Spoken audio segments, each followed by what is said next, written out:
Nadia's sentences reverberate with trauma. She survived the ISIS onslaught in Sنجار, was spared the fate of her fellow Yazidi sex slaves, only to find herself trapped in a similar nightmare. She says she came to Baghdad with a man she trusted, who told her he knew a parliamentarian who could help her family apply for asylum in the US.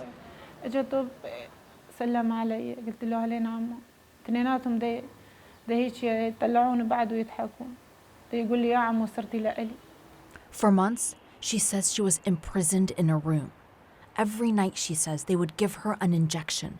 Every morning, she would wake up naked, surrounded by empty alcohol bottles and in pain. The pain of multiple men raping her. فقدت حياتي، انهارت. خلال 3 أشهر كانوا يضل يعذبوني بهذا الشكل. يوميا أبرة يضربوني إياه.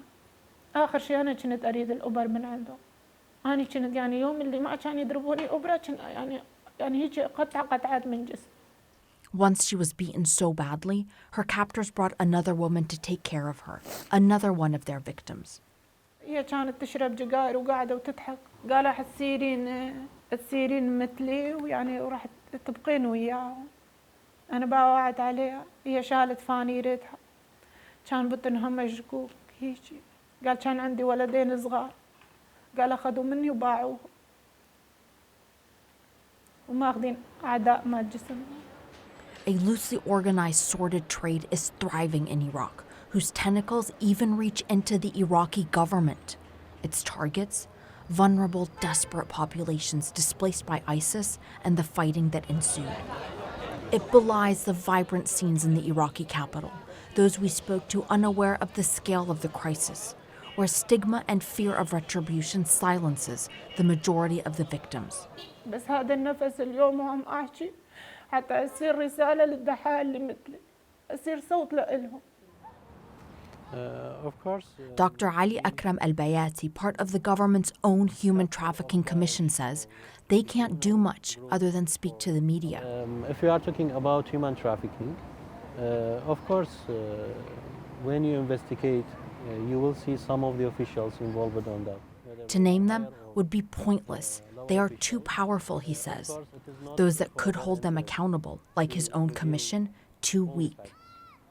And then there are the constant threats. Iman al-Silawi is the head of one of the few NGOs trying to help human trafficking victims. The location of your NGO is a secret. Yeah. And there's still so much fear around everything. Why? She says it's because of the death threats from mafias and militias. Ahlam's voice shakes. Her slender body trembles under the black fabric she's wearing to conceal her identity. Ahlam was easy prey for traffickers trolling Baghdad streets.